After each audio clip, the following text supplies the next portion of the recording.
Nós, assassinos em série, somos seus filhos, somos seus maridos. Estamos em todo lugar. E mais de seus filhos morrerão amanhã.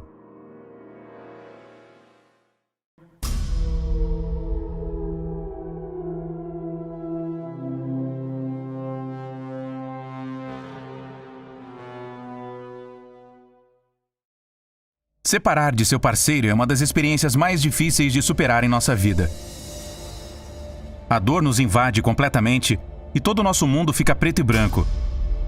Mas afinal, sabemos que ficar bem novamente é uma questão de esforço e, acima de tudo, de tempo. Em termos emocionais, um término ruim pode nos colocar em 5 estágios de luto: negação, raiva, ira, depressão e aceitação. Mas no caso de Ted Bundy, o término com sua namorada Stephanie o levou a uma última e sangrenta fase principal: um assassino rancoroso.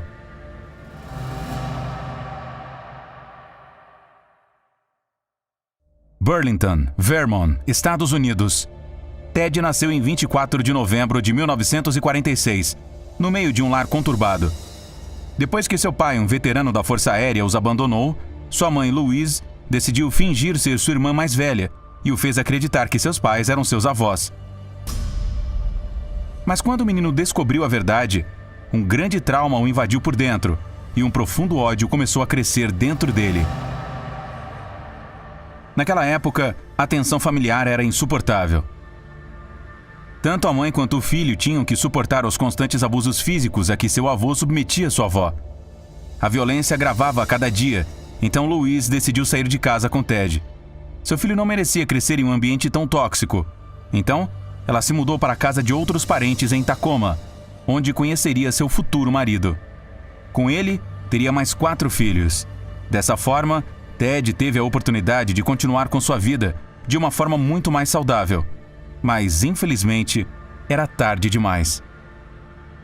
As sequelas de sua infância foram ficando cada vez mais evidentes, e todos os traumas se agravaram na adolescência. Ted mostrava ser um menino reservado, extremamente tímido e introvertido. Às vezes infantil e com tendência a estar sempre sozinho. Portanto, seus colegas o tratavam como uma aberração. Ted não tinha amigos, nem pretendia ter. Essa fase de isolamento, somada ao rancor que sentia pela mãe por ter escondido a verdade sobre seu pai, o levou a uma sinistra e sombria válvula de escape. Ted começou a mutilar e matar qualquer animal que cruzasse seu caminho. Era sua purificação pessoal da alma, sua peculiar catarse emocional.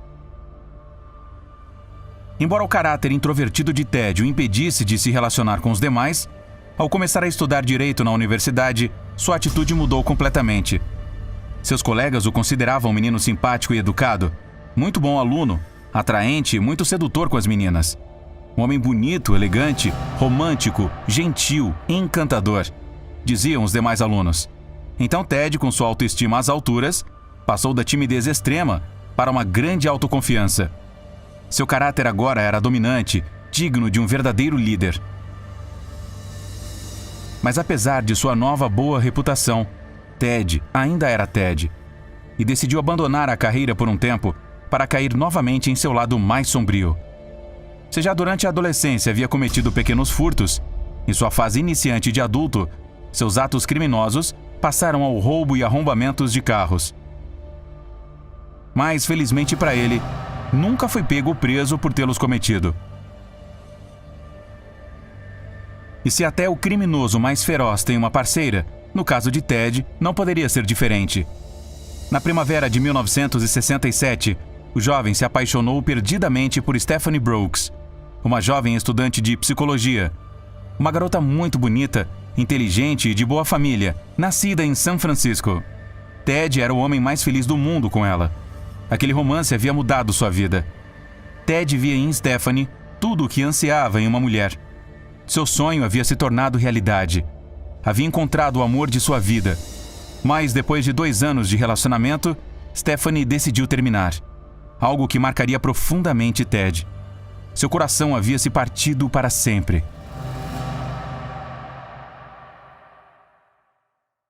Stephanie não estava nada convencida pela personalidade sombria de Ted, nem por seu comportamento estranho.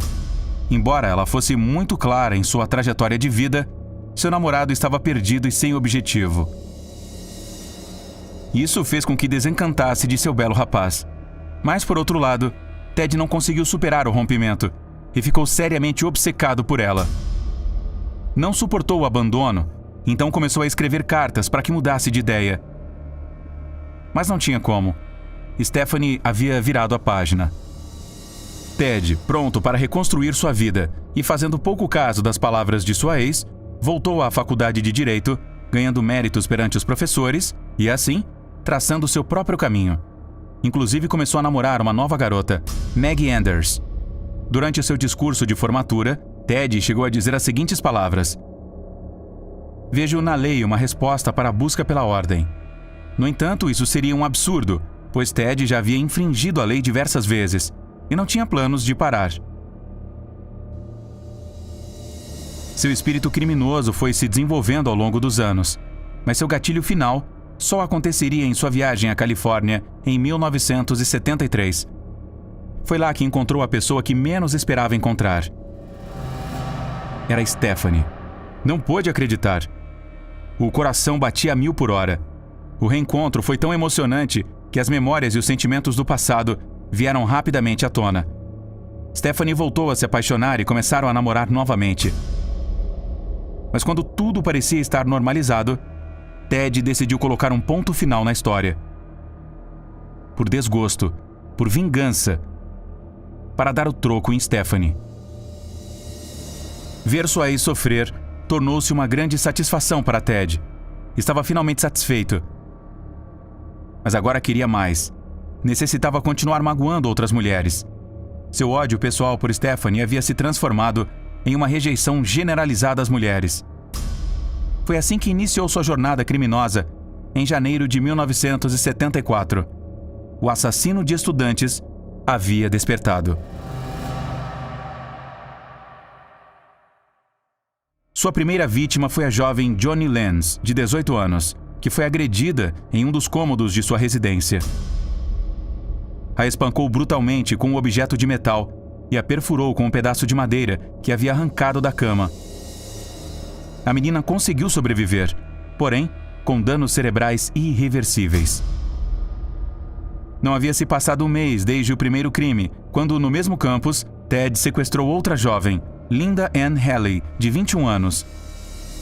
Embora houvesse sinais visíveis de sangue na sala, não havia nenhum vestígio de seu corpo, e só um ano depois, seus restos mortais desmembrados foram finalmente encontrados em uma floresta próxima. Na declaração que Ted faria posteriormente em seu julgamento, descreveu na terceira pessoa o que presumivelmente aconteceu com a garota, fingindo que não tinha envolvimento com a morte. O assassino provavelmente colocou a garota no banco de trás do carro e a cobriu com alguma coisa. Ordenou que tirasse a roupa e, já satisfeito, se viu em uma situação que não poderia deixar a jovem livre. Naquele momento, a matou e deixou seu corpo ali mesmo. Durante os meses seguintes, multidões de meninas continuaram a desaparecer sem deixar vestígios. Todas jovens universitárias, de pele clara, atraentes, com cabelos pretos e repartidos ao meio. Um verdadeiro reflexo de sua ex-namorada, Stephanie. A técnica que Ted usava com suas vítimas era sempre a mesma, simples, mas eficaz. Usando seu carisma e físico atrativo, colocava uma tipóia em seu braço, andava ao redor de suas possíveis vítimas, com outro braço, segurava uma pilha de livros e propositalmente os deixava cair. Então as meninas não hesitavam em ajudá-lo a recolher e colocar os livros em seu veículo. Grato, Ted lhes pedia que o acompanhassem para tomar algo como recompensa. A maioria das garotas caía em sua armadilha. Algumas chegavam até a dirigir o carro, mas poucas saíram vivas do veículo. Para não ser descoberto, Ted traçou então uma rota pelo país. Desta forma, o assassino viajou por Washington, Utah, Colorado, Flórida, deixando para trás uma infinidade de sequestros e assassinatos. Mas apesar de seu modo camaleão, ao se camuflar em todos os Estados Unidos, a polícia começou a vincular essa onda de assassinatos. Algumas testemunhas descreveram o físico de Ted, mas era muito difícil identificá-lo, já que mudava constantemente de aparência. Modificava o penteado deixava a barba crescer, fazia barba. Além disso, seus traços físicos não chamavam muita atenção. Eram muito comuns e não despertavam suspeitas. Por outro lado, as investigações revelaram que o mesmo carro havia sido usado em todos os crimes, um Volkswagen de cor branca. Mas a verdadeira chave para resolver o caso foi o retrato falado desenhado entre os oficiais de Utah e Washington. Foi com essa imagem que uma amiga de Maggie Anders, namorada de Ted, identificou o possível assassino. A semelhança do retrato falado com Ted era assustadora. Além disso, muitos dos detalhes do caso apontavam para ele. Assustada e perplexa, Meg percebeu que tanto o homem procurado quanto Ted dirigiam o mesmo carro. Além disso, em sua casa tinha muletas e gessos. Tudo coincidia. Então, anonimamente, ligou para a polícia contando o ocorrido. No entanto, apesar de contrastar todas as informações, quando os policiais viram sua foto, duvidaram que Ted fosse o verdadeiro criminoso. Uma legítima negligência por parte dos oficiais. E estiveram a um passo de capturar o misterioso assassino. Curiosamente, sua primeira prisão ocorreria pouco depois, em 16 de agosto de 1974 em Utah, após uma mulher identificá-lo como seu possível sequestrador. Devido a isso, Ted seria condenado a 1 ano de cadeia na prisão do Colorado. Mas conseguiria escapar antes de chegar e ficaria desaparecido durante alguns meses. Nesse tempo, Ted continuaria a cometer mais crimes, mas desta vez começaria a cometer erros. Havia se tornado mais descuidado. Não agredia mais suas vítimas após o sol se pôr, mas sim em plena luz do dia. Seu poder de sedução também havia despencado, e muitas das garotas fugiam ao ver seu estranho comportamento. Ted não era mais aquele eficaz assassino em série. Agora seus passos eram muito mais desajeitados e o tornavam mais propenso a ser capturado novamente. Como consequência disso, seu futuro estava realmente comprometido, sentenciado. Sua carreira como assassino sofreria uma reviravolta drástica quando entrasse em uma livraria para escolher sua próxima vítima, Carol Darront. Lá, Ted se fez passar por policial e convenceu Carol a entrar no carro com a desculpa de que estavam tentando roubar sua casa. Mas durante a viagem, Ted iniciou uma grande luta corporal com ela. Tentou algemá-la, mas a garota conseguiu se livrar dele e pular do carro. Ted saiu do veículo para ir atrás dela, mas Carol o chutou com tanta força nos genitais que o derrubou no chão. Foi dessa forma que a garota fugiu e salvou sua vida. Ted ainda não sabia, mas esse era o começo de seu fim. No entanto, Ted ainda queria mais guerra. Havia ficado com gana. Tamanha era sua sede de sangue que, poucas horas depois, saiu em busca de outra vítima. O corpo desta nunca foi encontrado, embora as chaves das algemas que havia usado anteriormente com Carol fossem achadas. O círculo de suspeitos estava cada vez mais se estreitando, mas não até 16 de agosto de 1975. 9 meses depois, quando um guarda de segurança parou Ted, enquanto rondava uma área residencial. Aquela abordagem de rotina do guarda havia levado a algo realmente poderoso. Dentro do carro do suspeito, foram encontradas algemas, uma picareta, uma meia, uma máscara de esqui, vários metros de corda e pedaços de um lençol branco. Não houve dúvidas. A polícia tinha acabado de encontrar o agressor de Carol. Nos 3 meses seguintes, as autoridades investigaram profundamente a vida de Ted e ouviram os depoimentos de diversas testemunhas.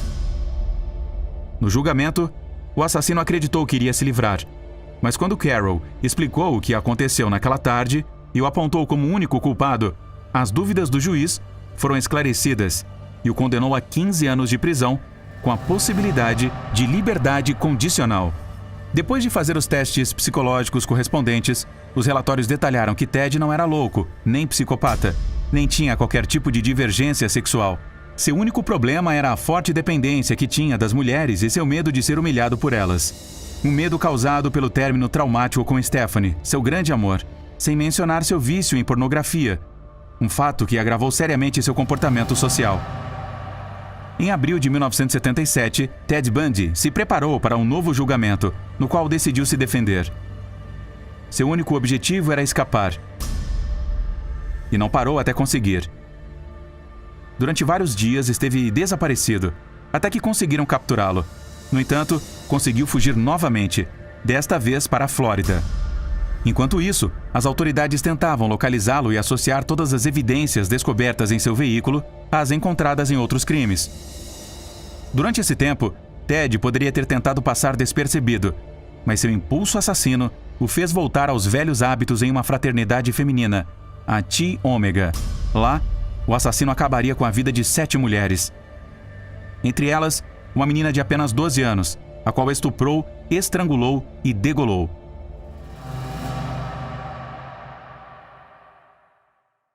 Todo o condado da Flórida estava apavorado com aquela horrível série de crimes. Mas na noite de 14 para 15 de fevereiro de 1978, o pesadelo chegaria ao fim. Novamente, um oficial ordenou que Ted parasse, ao perceber estranha e errática condução. Mas seu rosto já era mais do que conhecido pela polícia. Sua identificação e prisão foram imediatas. Ted estava indo para a prisão mais uma vez, mas desta vez, para sempre. As provas fornecidas durante o primeiro julgamento foram decisivas. Principalmente uma, o molde que um dentista havia feito com as mordidas encontradas nos corpos das vítimas. Uma forma que combinava perfeitamente os dentes do criminoso. Essa evidência, as fotos, as pistas, os depoimentos, tudo ligava Ted aos outros assassinatos que ocorreram nos diferentes condados. Após várias horas de deliberação, o juiz ordenou a condenação que Ted mais temia: a cadeira elétrica. 24 de janeiro de 1989 foi a data escolhida para sua execução. Até então, Ted havia tentado de tudo para se salvar, mas depois de falhar, decidiu confessar todos os crimes. E fez isso com algumas palavras realmente difíceis de ouvir.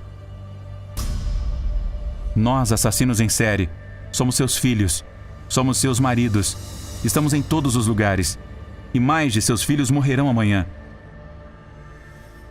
Seu último desejo era ir ao banheiro, para não fazer suas necessidades nas calças e ver um padre.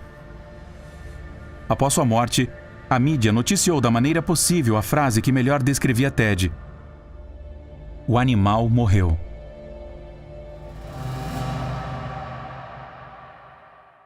Ted Bundy havia usado seu carisma e físico atrativo para enganar suas vítimas. Um espírito assassino que nasceu quando se separou do grande amor de sua vida e que causou uma onda fatal de crimes nos Estados Unidos. Puro rancor e vingança de um dos maiores assassinos em série da história, Ted Bundy, o Casanova dos crimes.